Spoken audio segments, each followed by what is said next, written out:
You know that feeling when you think you've finally met your person? Like the world suddenly makes sense, the coffee tastes better, songs sound sweeter, and every stupid romantic cliché actually feels real? That's exactly how it was with him. I still remember the first time we met. It wasn't anything dramatic, no movie moment, no rain, no our eyes locked across the room. It was just normal, simple. But something about the way he looked at me, calm, confident, like he already knew me, made me feel safe. And I hadn't felt safe in a long time. I was 26, working crazy hours, coming out of a rough breakup, and honestly, I was tired. Tired of trying, tired of being disappointed. And then he showed up with that easy smile, that soft voice, and that kind of attention that makes you feel like the only person in the room. You know the type, right? The ones who listen.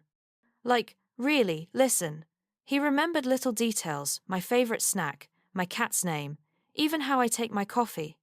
At first, I told myself, don't fall too fast, don't do this again. But, of course, I did. We started spending almost every weekend together. He'd drive to my place after work, sometimes bringing dinner, sometimes just showing up with a movie and that stupid grin. He never stayed the whole night, though said he had early mornings or that he didn't sleep well outside his own bed. I thought it was weird, but you know how it is. When everything else feels so good, you don't want to ruin it by asking too many questions. And he made me feel loved, really loved. We'd text all day, talk on the phone before bed, share memes, stupid inside jokes, all of it. He met a few of my friends, even my mum once, briefly, when she stopped by my apartment. He was polite, charming, kind, the kind of man every mom loves. So yeah, I thought it was real. For almost 2 years, I built my world around him. We planned trips that never quite happened, talked about getting a dog, joked about baby names. It was all part of this beautiful little future that existed only in my head. Because what I didn't know, what I couldn't imagine, was that somewhere out there, just a few miles away, another woman was building her world around him too. Except hers had a ring, a house, and 2 kids. But I didn't know that. Not yet. And the crazy part? He was so good at hiding it. Looking back now, I can see the cracks. The times he'd disappear for a weekend and say he was visiting his parents. The sudden phone calls he'd take outside. The way he never wanted to post pictures of us together. I don't like social media, he said. God, I believed every word. It's funny how love can make you blind, isn't it? You can literally have all the red flags waving in your face, but your heart just goes, nope, it's fine, he's different. And he made me believe that every time I got a little suspicious, he'd find a way to calm me down, soft words, gentle touch, maybe a small surprise like flowers or a cute text. He knew exactly what to do. It felt like he had studied me, like he knew every button to push to make me stay. For a while, I thought I was the lucky one. I thought I'd finally found something real, something lasting. But the truth was waiting for me, hiding in plain sight. And it all started to unravel the night I saw a picture, one I was never supposed to see. But that's another part of the story. You ever have one of those moments when your whole body just goes cold? When everything seems fine 1 second, and the next, the world just tilts? That's exactly what happened to me. It was a Thursday night. I had just come home from work, kicked off my shoes, and collapsed on the couch. He'd texted earlier, saying he was busy, that he couldn't call. I didn't think much of it. He was always busy, always had some excuse. I started scrolling through Instagram, half bored, half tired. Then I saw a random profile pop up in my suggested list. A woman, pretty, brunette, holding a little girl, maybe 4 or 5 years old. There was something about her that felt oddly familiar, but I couldn't tell what. And then I saw it. In the background of one of her pictures, behind the kid, behind the Christmas tree, there he was. My boyfriend. He was laughing, holding a baby, wearing the same grey sweater I gave him for Christmas. For a second, my brain couldn't process it. I actually told myself, no, that can't be him, that's someone else. But it was him. I clicked on her profile. I started scrolling. There were more pictures, family photos, birthday parties, beach trips, him with her, with the kids, with the same warm smile he used to give me. And under one picture she'd written, "So proud of my husband." I just froze. My heart was pounding so hard it hurt. My hands were shaking so badly I almost dropped my phone. I kept scrolling even though every photo felt like a punch to the stomach. He had a wife. He had kids. A whole other life. And I didn't know a thing. I felt sick.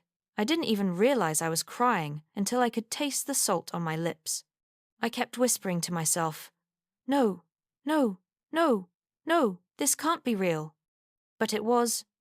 I wanted to call him right away, scream, yell, demand an explanation, but something inside me said, wait, I needed to be sure.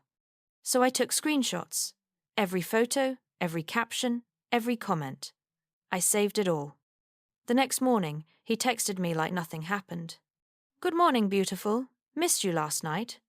I stared at that message for a long time. I wrote and deleted a dozen replies. I didn't send any of them.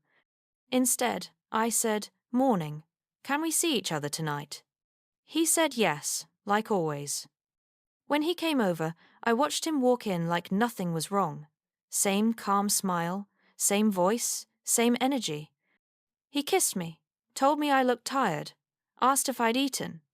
And I just stared at him, wondering how someone could lie so easily. I asked, "Do you love me?"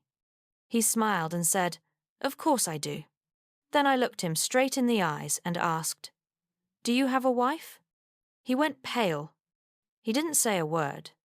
He just sat there, staring at me.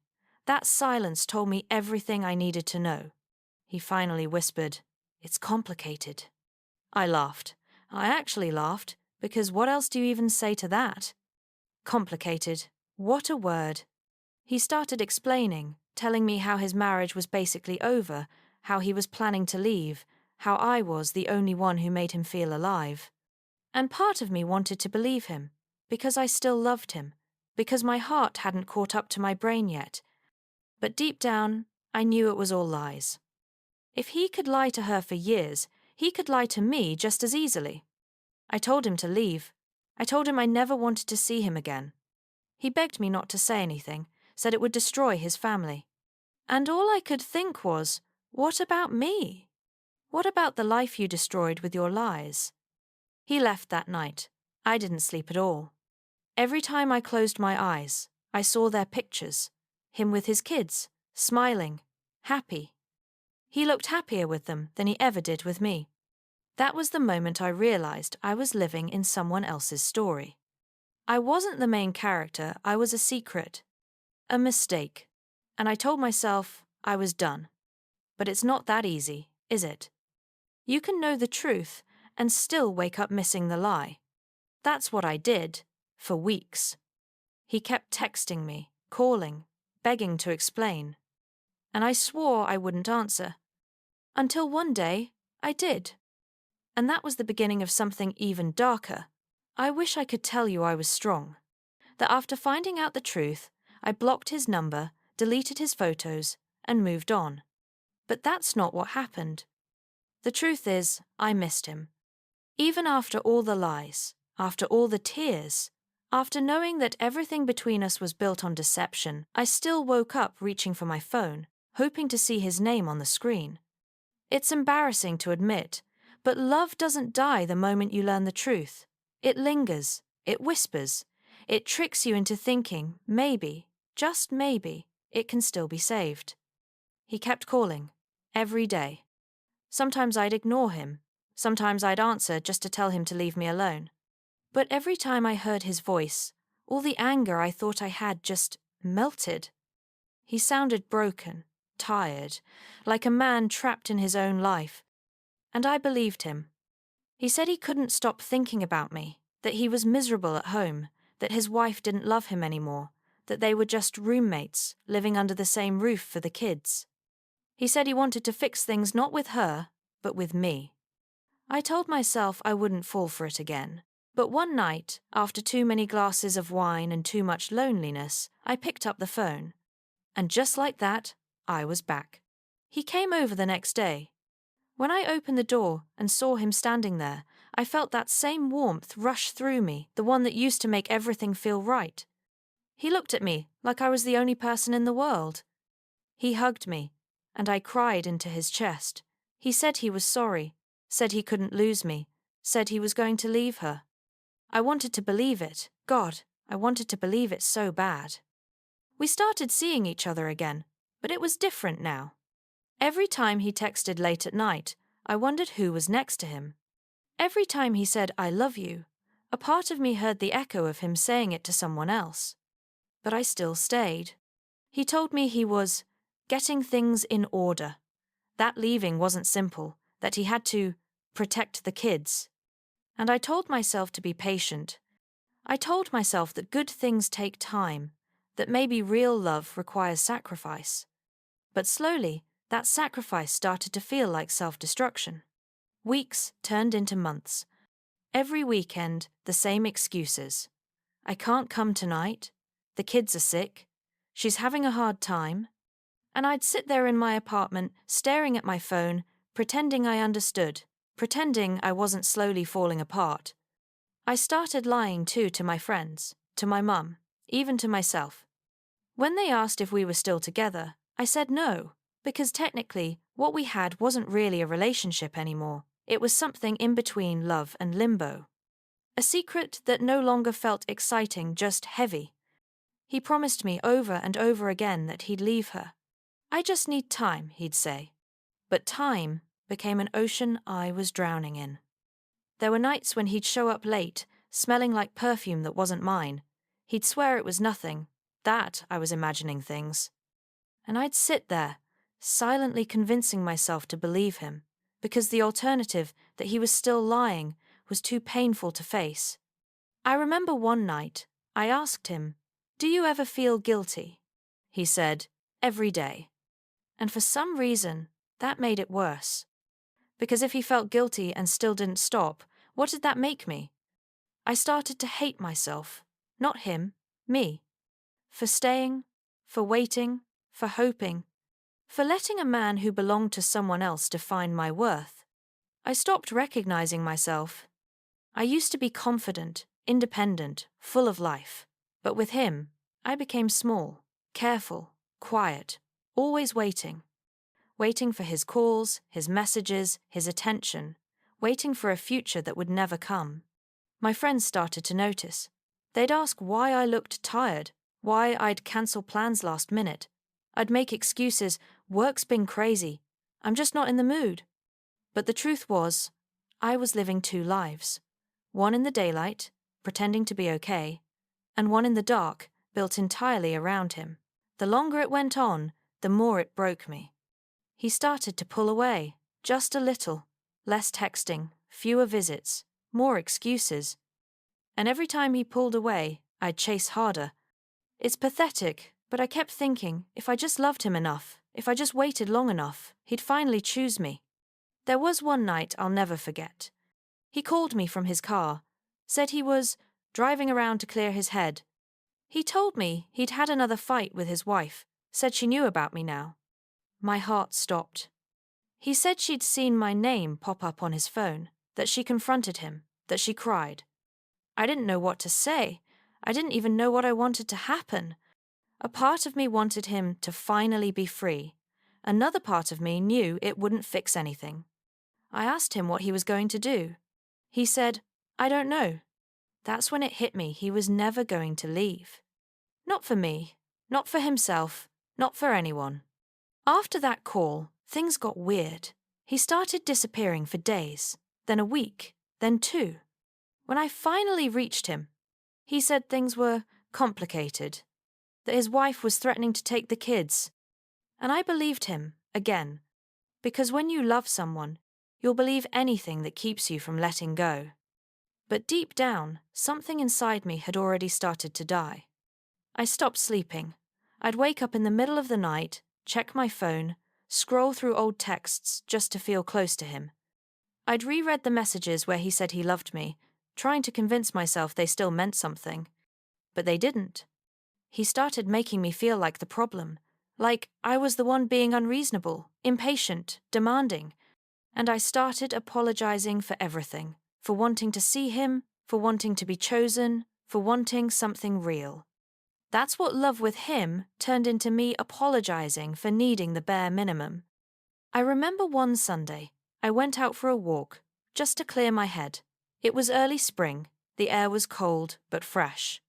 I watched couples holding hands, laughing, living normal lives, and I realized I hadn't felt normal in years. I had spent so long living in the shadow of someone else's life that I forgot how to live my own. That night, I came home, looked at myself in the mirror, and I didn't recognize the person staring back. Her eyes looked empty. Her smile looked forced. Her skin looked pale from all the sleepless nights. I whispered to my reflection, "What happened to you?" But I already knew. It wasn't just that he lied to me. It was that I kept lying to myself. I kept pretending this was love when it was really addiction. I wasn't waiting for him, I was waiting for a version of him that didn't exist. And even then, even after realizing all that, I still couldn't let go. Because he'd built this world where I felt like I couldn't live without him. He was the first person I texted in the morning, the last one I thought about before bed. He was my routine, my comfort, my poison. And the worst part was, I didn't hate him. I hated myself for letting him stay. I wish I could say that was when I left, but it wasn't. It took one more heartbreak, one that shattered whatever was left of me. Because eventually, even the strongest illusions fall apart. And when that happened, everything changed. I didn't even notice when it started happening. One day, he just stopped texting as much, stopped calling in the morning. His "I miss you" turned into "been busy." His good night turned into silence. At first, I told myself it was temporary, that maybe things were tense at home, maybe he was dealing with something. I made excuses for him like I always did. But deep down, I knew. Something was different. I could feel him slipping away, piece by piece, and I couldn't do anything to stop it. It's funny how you can sense it, even before the words are said, when someone has already left you emotionally, even if they're still there physically. It's in the way they answer slower, how their voice sounds a little colder, how their laughter feels rehearsed. I could feel it. One night I called him, and it went straight to voicemail. That never used to happen. I called again, nothing. He texted me the next morning like it was no big deal. "Sorry, I fell asleep early." But I knew he was lying. He started cancelling plans last minute, saying things like, "I can't tonight," or "something came up." Something always came up. I stopped asking what. I didn't want to hear the answer anymore. The last time I saw him, he looked tired, older, like the weight of his double life had finally caught up with him. He sat across from me, barely making eye contact. We were quiet for a long time. Then he said the thing I'd been dreading but also waiting for. "I can't do this anymore." It wasn't loud or cruel, just flat. Like a man who had run out of energy to pretend. He said his wife knew everything now, that she wanted him gone, that the kids were confused, that his life was falling apart. And for a second, I thought this was it. That this was the moment he'd finally choose me. But he didn't. He said, "I need to fix things with them. I need to be a father." I just stared at him. Because after everything, all the lies, all the promises, all the nights I spent waiting, he was still choosing her. Not because he loved her, but because it was easier. I wanted to scream. I wanted to throw everything at him and tell him how small he'd made me feel. But all I could say was, "Okay." He looked relieved, like I'd just lifted a burden off his shoulders. He hugged me one last time, said he'd always care about me, and then he walked out. And just like that, 2 years of my life were gone. I didn't cry right away. I just sat there, staring at the door. The quiet felt strange, heavy. And then it hit me. All the pain I'd been holding back, all the love, all the anger, it came pouring out at once. I cried until my body hurt, until my chest felt empty. For weeks after that, I didn't leave my apartment. I deleted his number, blocked him on everything. But I'd still wake up at 3 a.m. and check my phone, like some part of me expected him to come back. Because that's what he always did. He disappeared, then came back. So I waited. And eventually, he did. A month later, he texted me. Just one message. "I miss you." My heart stopped. I stared at it for so long, trying to decide what to do. Every part of me wanted to reply, to open that door again. Because even after all that pain, he still felt like home, a broken, dangerous home, but home nonetheless. So I answered. We started talking again, little by little. He told me his wife had kicked him out, that he was living with a friend, that everything was falling apart. And I felt sorry for him. That's how he got me again, not through love this time, but through pity. He said he wanted to see me, that he needed me, that I was the only person who understood him. So I let him come over. The second he walked through the door, it felt like nothing had changed. The same look in his eyes, the same voice saying my name like it meant something. And for one night, I let myself believe it again.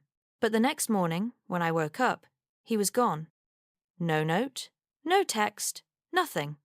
Just the empty space next to me where he used to sleep. That's when it finally clicked. He didn't love me. He didn't even love her. He just didn't know how to be alone. And I was the one who kept letting him use me to fill the silence. That day, I decided I was done. Truly done. I didn't tell him. I didn't send a dramatic message or make a speech. I just stopped answering. He texted a few times, then stopped. And for the first time in years, the silence didn't scare me. It felt peaceful. It wasn't easy, though. The quiet hurt. I missed him like I'd miss a bad habit, not because it was good, but because it was familiar. I had to unlearn him. Unlearn his voice, his touch, his patterns. I had to rebuild a life that wasn't centered around waiting for someone else. I started small. I went on walks without my phone. I started cooking again, sleeping again. I reached out to friends I'd pushed away. And little by little, I began to feel human again. But healing isn't a straight line. Some days, I'd feel strong, proud of myself. Other days, I'd break down out of nowhere. A song, a smell, a street we once walked down would bring it all back. And I'd have to remind myself that missing him didn't mean I wanted him back. It just meant I was still healing. Months passed. And then, one evening, I got a message from an unknown number. It was him. He said, "She left me. I'm alone now." For the first time ever, I didn't feel anything. Not anger, not sadness, not relief. Just nothing. I looked at that message for a while, and then I deleted it. No response, no closure, nothing left to say. Because I finally understood something. He didn't just break my heart, he taught me what kind of love I'd never accept again. The kind that hides. The kind that drains. The kind that makes you forget who you are. When I think back now, I don't see him the same way. He's just a man, a flawed, weak man who couldn't be honest with anyone, not even himself. And I'm done carrying the weight of his mistakes. For a long time, I thought he took everything from me, my peace, my trust, my hope. But maybe he also gave me something. A lesson I didn't know I needed. That loving someone doesn't mean losing yourself. That no matter how deep you fall, you can always climb out again. It took me years to understand that. But I finally did. And when he finally let me go, I realized I had already let him go long before. The silence after him wasn't peaceful at first. It was loud. Too loud. When you've been living in chaos for so long, waiting for messages, analyzing every word, every pause, quiet feels like punishment. I didn't know what to do with myself. No one to text, no one to check up on, no one to cry about. Just me. For the first time in years, there was no drama, no emotional roller coaster. Just mornings that felt empty and nights that felt too long. I used to fall asleep to the sound of his voice. Now I fell asleep to my own thoughts. And honestly, they weren't kind. At first, I kept thinking, what's wrong with me? Why wasn't I enough for him to choose? Why didn't I see the signs sooner? Why did I stay when everything inside me screamed to leave? Those questions haunted me for weeks. I replayed every moment, every lie, every time he made me feel like I was crazy for doubting him. And little by little, something started to shift. I stopped asking what was wrong with me and started asking what was wrong with him. That was the turning point. I started journaling again, writing down everything I was too ashamed to say out loud.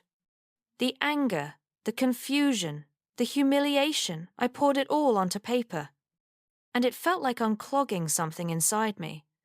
Like I'd been holding my breath for years and was finally exhaling. I went back to therapy, something I'd stopped because he didn't like the idea of me talking about us. Funny, right? He could lie about having a family, but me talking about my feelings was the problem. Therapy helped. It didn't fix everything overnight, but it gave me a map through the fog. My therapist told me something that stuck with me. She said, "You confuse intensity with intimacy." That hit me hard. Because that's exactly what it was, the chaos, the secrets, the constant push and pull. It made me feel alive, like something was always happening. But that wasn't love, that was adrenaline. And I was addicted to it. So I started detoxing from him. From the need to check my phone every 5 minutes. From the urge to explain myself. From the belief that I had to fight for someone to stay. It was slow. Some days I felt strong, and others I'd find myself scrolling through old photos, wondering if any of it was ever real. But I kept going. I started seeing my friends again. The ones I had ghosted because I was always busy or tired, which was code for waiting on him. We went to brunches, took weekend trips, laughed until our faces hurt. And one day, one of them looked at me and said, "You look lighter." And I realized she was right. I wasn't carrying him anymore. One night, a few months later, I was sitting on my balcony with a glass of wine, watching the city lights. It was quiet, but it didn't feel empty anymore. It felt safe. I was finally at peace in my own company. And that's when it happened. My phone buzzed. It was him. I hadn't heard from him in almost 6 months. For a second, my heart did that stupid little jump it always used to do. It's crazy how muscle memory works, how, even after all the pain, part of you still reacts like it's love. The message said, "Hey, I've been thinking about you. I miss what we had." I just stared at it. And then, for the first time, I laughed. Not the bitter, angry laugh I used to have when he'd lie, but a real one. Because it hit me I didn't miss him anymore. Not even a little. I didn't reply. Not because I was trying to prove anything, but because there was nothing left to say. No curiosity, no hope, no hate. Just closure. And that, I realized, was real freedom. Not the dramatic kind, where you slam doors or post about moving on. The quiet kind. The kind where you wake up one day and realize you're not waiting for anyone to text you. You're not checking if they've seen your story. You're just living. After that, things started to change fast. I got a new job, moved into a new apartment, started painting again, something I hadn't done since college. And I even started dating, slowly, carefully. It wasn't easy. The first time someone showed interest in me, I flinched. Every compliment felt suspicious. Every promise felt temporary. But I learned to take it one step at a time. To listen to actions more than words. To trust my instincts again, the same instincts I had silenced for him. I started building a life that didn't revolve around being chosen. I chose myself. And when I looked in the mirror one morning, I barely recognized the woman staring back. She looked calm, confident, whole. That's when I realized I didn't survive that relationship, I outgrew it. He stayed stuck in the same cycle of lies, guilt, and escape. And I walked out of it stronger. Sometimes, late at night, I still think about him. Not in a what-if way, just a passing thought. Like a movie you once loved but can't relate to anymore. He's just a story now. A chapter that ended. But I'll tell you something, when I heard later that his wife had officially divorced him and that his kids barely spoke to him, I didn't feel satisfaction. Just a strange, quiet sadness. Because that's what happens when you live your life lying to everyone, including yourself eventually. There's no one left to believe you. And maybe that's the saddest ending of all. But for me, that wasn't an ending. It was the beginning of everything else. You know, for the longest time, I thought my story ended when he left. Like that was it, my big heartbreak, the one that would define me forever. But the truth is, that wasn't the ending. It was just the middle.